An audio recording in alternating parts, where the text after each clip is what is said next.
신앙 고백 하겠습니다. 나는 전능하신 아버지 하나님 천지의 창조주를 믿습니다. 나는 그의 유일하신 아들 우리 주 예수 그리스도를 믿습니다. 그는 성령으로 잉태되어 동정녀 마리아에게서 나시고 본디오 빌라도에게 고난을 받아 십자가에 못 박혀 죽으시고 장사된 지 사흘 만에 죽은 자 가운데서 다시 살아나셨으며 하늘에 오르시어 전능하신 아버지 하나님 우편에 앉아 계시다가 거기로부터 살아있는 자와 죽은 자를 심판하러 오십니다. 나는 성령을 믿으며 거룩한 공교회와 성도의 교제와 죄를 용서받는 것과 몸의 부활과 영생을 믿습니다. 아멘. 찬송가 420장 부르시고 말씀을 봅니다.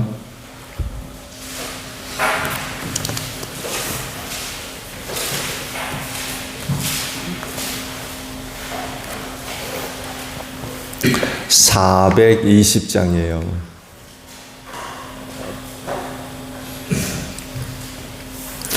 너 성결케 위해 늘 기도하며 또 주 안에 있어 늘 성경 보고 어령제들 함께 늘 사귀면서 일하기 전마다 너 기도하라. 너 성결케 위해 내 머리 숙여 저 은밀히 계신 내 주께 빌라. 주 사귀어 살면 주 닮으리니 널 보느니마다 주 생각하리. 너 성결케 위해 주 따라가고 일 다급하여도 당황치 말고 참 즐거울 때나 또 슬플 때나 너 주님만 믿고 늘 따라가라. 너 성결케 위해 늘 기도하며 내 소원을 주께 다 맡기어라. 너 성령을 받아 주 섬겨 살면 저 천국에 가서 더 잘 섬기리. 고린도전서 11장 1절에서 16절까지 말씀입니다. 고린도전서 11장 1절로 16절이에요. 내가 그리스도를 본받는 사람인 것과 같이 여러분은 나를 본받는 사람이 되십시오. 여러분이 나를 모든 면으로 기억하며 또 내가 여러분에게 전해준 대로 전통을 지키고 있으니 나는 여러분을 칭찬합니다. 그런데 각 남자의 머리는 그리스도요 여자의 머리는 남자요 그리스도의 머리는 하나님이신 것을 여러분이 알기를 바랍니다.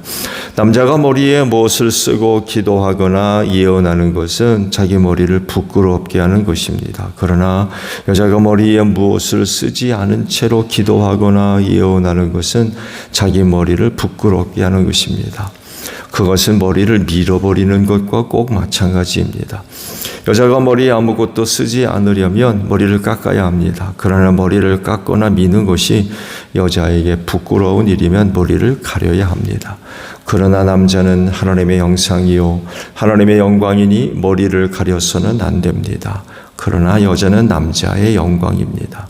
남자가 여자에게서 난 것이 아니라 여자가 남자에게서 났습니다. 또 남자가 여자를 위하여 지으심을 받은 것이 아니라 여자가 남자를 위하여 지으심을 받았습니다. 그러므로 여자는 천사들 때문에 그 머리에 권위의 표를 지니고 있어야 합니다.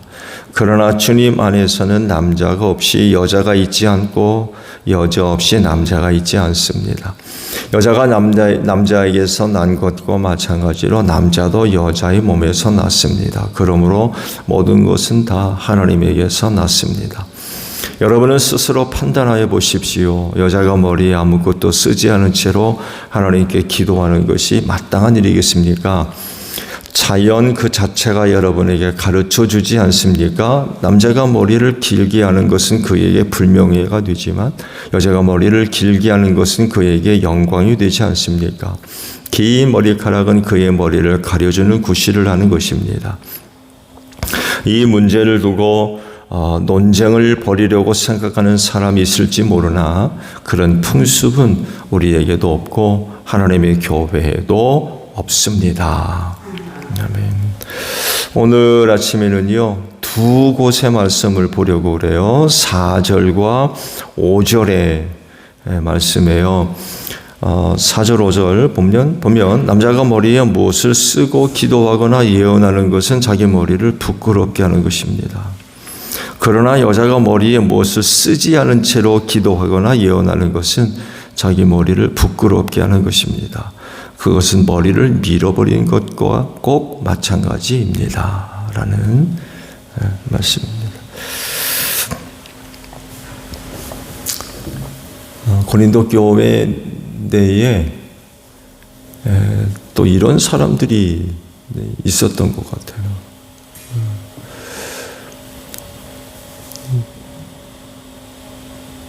그 집회에 참여하면서 특히 여자 같은 경우 보게 되면 머리에 뭔가를 쓰고 머리를 가리는 거죠. 두건이라고 할까요? 참여를 해야 되는데 그렇지를 않았다는 거예요. 이것이 고린도 교회 내에 갈등의 문제가 됐었던 것 같아요. 그래서 이제 이 문제에 관해서 이제 고린도 교회 신도들에게 권면의 말씀을 하고 있습니다. 헬라 사회에서 남자가 머리에 뭔가를 쓴다는 얘기는 자기보다 높은 사람에 대한 복종의 의미가 있었다고 그래요. 오늘날 여러분이 모자를 왜 쓰세요? 대부분이 햇빛 가리려고 아마 쓰지 않을까요? 그렇죠? 거의 대부분이 아마 그러실 것 같아요. 아니면 패션을 위해서도 그럴 수 있고. 근데 보면 아마 거의 대부분이 햇볕을 가리는 목적을 위해서 모자를 쓰지 않을까. 근데 초대교회 사회 속에서 갖고 있던 인식은 남자가 머리에 모자를 쓴다는 건 권위자에 대한 복종, 이런 의미를 갖고 있는 표식이었대요. 그러면 모자는 누가 썼겠습니까? 거의 대부분의 노예들이 모자를 썼대요. 그러니까 노예들이 머리에 모자를 썼다는 얘기는 내 주인에게 복종합니다. 내 주인을 높여드립니다. 이런 뜻이 있었던 거예요. 일반 자유인들은 모자를 안 썼던 거죠. 왜? 그거 쓰면 이런 의미들이 있었기 때문에 남자들은 거의 쓰지를 않았던 거죠. 그런데 예배드리는 곳에서 남자가 머리에 무엇을 쓴다는 것은요, 어떤 의미가 있냐면 주님을 욕되게 하는 의미로 바뀌는 거죠. 왜 이렇게 되냐면 머리에 무엇을 쓴다는 것은 결국 예수님 이외에 눈에 보이는 그 대상에 대한 복종, 순종의 의미가 있었기 때문에 남자들이 교회 안에서 머리에 모자를 쓴다는 것은 오히려 그 주님을 욕되게 만드는, 왜? 주님보다도 어떤 사람을 더 높이는 이런 의미가 되어버렸기 때문에 교회 안에 들어올 땐 남자들은 머리에 모자를 안 썼던 거예요. 근데 이런 걸 언급하는 거 보니까 또 뭐 신앙 안에서 자유네 뭐 그러면서 뭐 그런 거 따지느냐, 그러면서 교회 안에서 모자를 쓰는 남자들이 또 있었던 봐요. 이제 여자들에 대해서 이제 사도 바울이 언급을 합니다. 반대로 여자들은 달랐어요. 예배 자리에 여인들이 머리에 무엇을 쓰지 않으면 교회에 대한 불미스러운 오해가 생길 수 있을 가능성이 농후했습니다. 당시 여인들이 외출을 하거나 공식적인 자리에 참여할 땐 얼굴, 지금도 그 근동 지역에 그 소개하는 어떤 TV에서 나오는 화면들을 보게 되면 얼굴을 가리는 그런 경우들이 있잖아요. 그런 것들도 지금도 있죠. 그때 당시도 그게 여인들에게 있어서는 공식적인 어떤 모습이었다고 그래요. 그런데 교회 안에서 어떤 여인들이 머리에 쓰지 않고 참석하는 이런 일들이 있었고, 이런 여인들의 모습으로 인하여서 적지 않은 또 소동이 있었던 것 같아요. 아니, 여인들이 공식적인 그것도 예배하는 자리에 오면서 왜 머리를 가리지 않느냐 하면서 그 좀 소란이 좀 있었던 것 같아요. 그게 보편적인 생활이고 문화였다면 그것과 접촉되는 어떤 모습들을 볼 때에 적지 않은 소동이 있을 수 있죠. 왜? 전혀 다른 그런 행동을 하니까.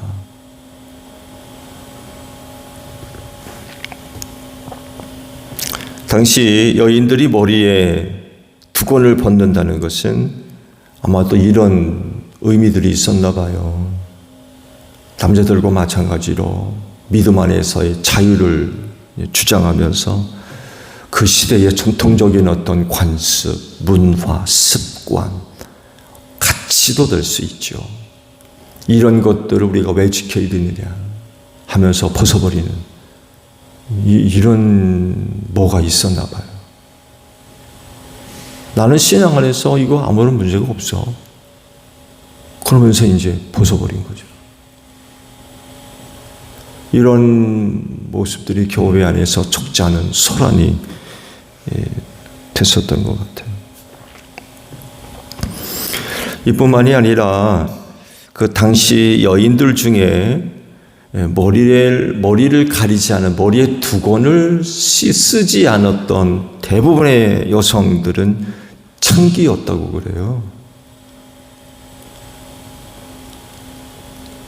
그러니까 보편적으로 거의 모든 여인들은 머리를 가렸던 거예요. 머리를 가리지 않았다 그러면 거리의 여자들, 몸파는 창기들이었던 거예요.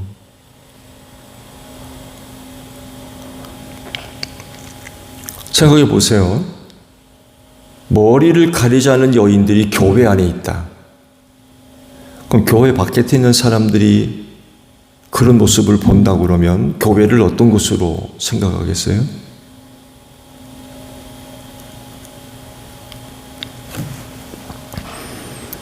오해가 생길 수 있는 거죠. 그래서 여인들은 머리를 가려라. 머리를 가리는 두건을 쓰도록 해야 된다. 그런 거 얘기를 지금 해주고 있는 거예요.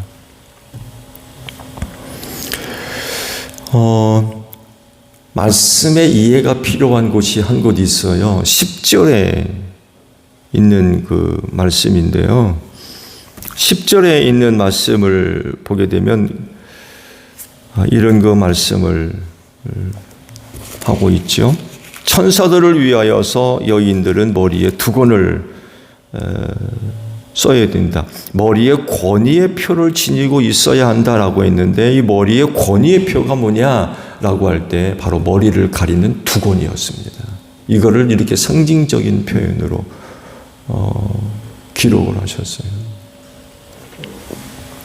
이게 무슨 뜻이냐면요, 여인들이 교회에 와서 머리에 두건을 쓰는 것은 결국 이런 그 의미가 있는 것으로 봤는데요. 천사들 때문에 머리에 무엇을 쓰라고 하시는 뜻은 그 천사들을 모욕하지 않는 어떤 개인적인 경건이라고 할까요? 이런 모습으로도 봤던 것 같아요. 천사들이 무슨 일을 합니까? 하나님을 도와서 여러 가지 중요한 일들을 많이 하거든요. 그렇다면 교회 안에서도 역시 천사들이 하는 일이 있는 거죠. 근데 여인들이 머리에 그 두건을 쓴다는 것은 결국 그렇게 일하는 천사들을 존중해주는 이런 의미가 있는 것으로 봤던 거예요. 이 시대의 가치나 문화 속에서 혹은 신앙 속에서는 그게 무슨 그런 게 있나라고 생각해 볼 수 있는데 그 당시 사람들은요, 여인들이 머리를 가리는 두건을 쓰고 있다는 것은 이런 의미가 있는 것으로 봤다는 거예요. 그래서 여인들이 예배의 자리에 참여했는데 머리를 가리지 않았다? 라는 것은 결국 주님과 함께 주님의 일을 돕는 천사들을 무시하는 그들이 갖고 있는 권위나 명예들을 실추시키는 이런 것들로 봤던 거예요. 그래서 여인들이 교회에 와서는 반드시 머리를 가려야 된다라고 이야기를 하고 있는 것입니다. 이런 그 말씀들을 우리가 어떻게 접근을 하면 될까요? 이 시대에 우리나라 대한민국의 가치, 현대교회의 어떤 신앙의 내용들과 의미들을 생각해 보게 되면 이런 것도 있나? 그럴 거예요. 그렇죠? 이건 그 당시에 속해 있는 문화고 신앙 안에서의 가치이며 의미이지 오늘날에 봐서는 이게 무슨 소용이 있나? 이런 것들이 적용될 수 있는 지역이 있나요? 있나요? 없나요? 없지 않을까요? 그러면 이 시대에 초대교회의 이와 같은 신앙 안에서의 가치와 문화와 의미를 우리가 어떻게 바라보고 접근을 해야 될 것이냐 라고 할 때에 이렇게 접근해야 많은 오해가 좀 풀릴 수 있을 것 같아요. 그건 다른 것이 아니라 거룩이라고 하는 입장으로 이런 것 말씀들을 접해야 될 것 같아요. 남자들이 머리를 가리는 것, 반대로 여자들이 머리를 가리지 않는 것. 사도 바울은 왜 교회 안에서 남자 신도와 여자 신도들에게 이런 것들을 하라고 이야기를 한 걸까? 라고 할 때 거룩이라는 거예요. 즉, 저도 교회 안에 있는 사람이라고 하면 교회 밖에 있는 사람들과 달라야 된다는 얘기입니다.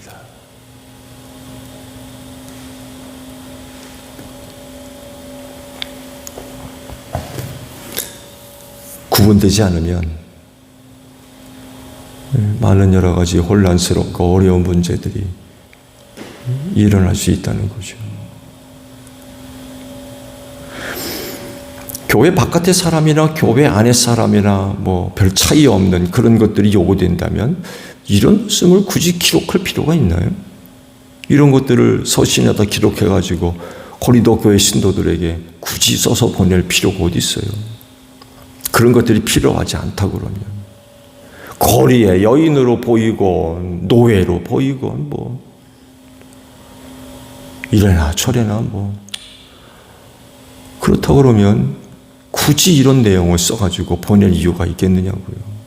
근데 그게 아니었던 거예요.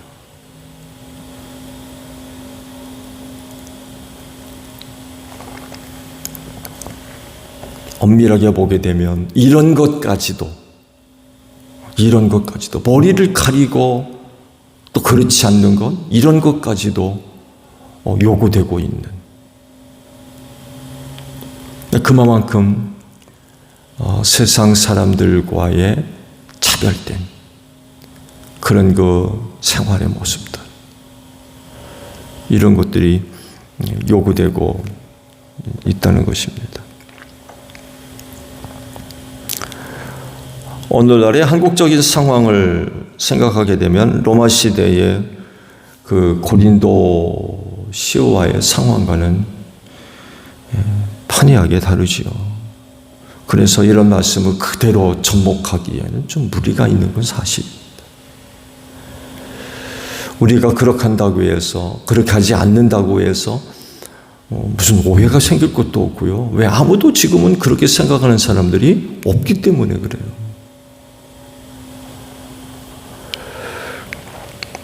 그렇지만 그 정신만큼은 우리가 본받을 필요가 있다는 거예요. 그 정신만큼은. 거룩을 요구하는, 또 그렇게 생활을 해야 되고 그런 모습을 갖추어야 된다라고 하는 정신 혹은 마음, 이런 것들은 잃어버려서는 안 된다는 거예요.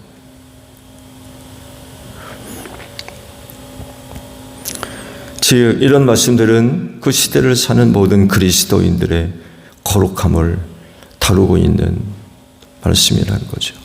하나님 없이 사는 사람, 예수님을 믿지 않고 사는 자연인과 구별된 뭔가 좀 다른 그런 사람들이 교회 안에 모여 있다라고 한다면, 그렇지 않은 어떤 사람들과의 구별된 좀 차이가 있는 이런 그 모습들이 있어야 된다는 거예요. 즉 믿는 자로서의 거룩한 삶이죠.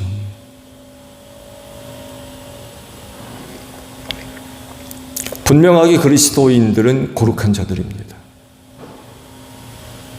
세상으로부터 불러내심 받은 사람들이에요. 세상에 있었지만 그곳으로부터 우리를 불러내셨어요. 더 이상 그곳에 속한 사람들이 아니라는 거죠.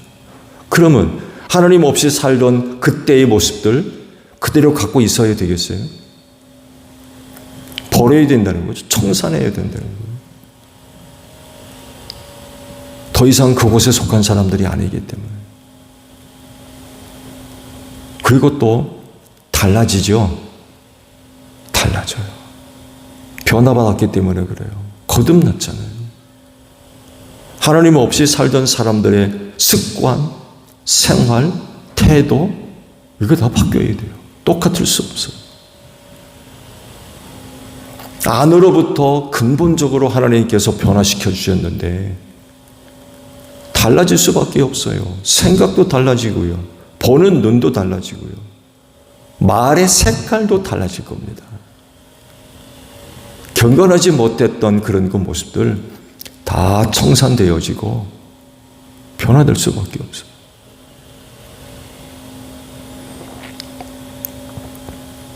구원받은 하나님의 자녀들이 됐잖아요. 하나님의 성령에 거하시는 그런 사람들이고, 그분은 거룩한 영이기 때문에 안으로부터 근본적으로 변화됐기 때문에 당연히 달라지지 않을 수가 없어요. 다 경험들 하셨잖아요. 아마 말도 달라졌을 거예요. 말하는 습관도.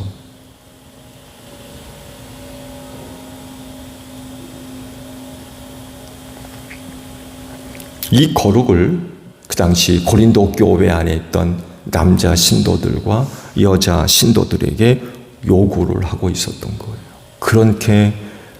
그런 모습으로 있어서는 안 된다. 남자들은 머리에서 모자를 벗어야 되고 반대로 여자들은 머리를 가리워야 된다.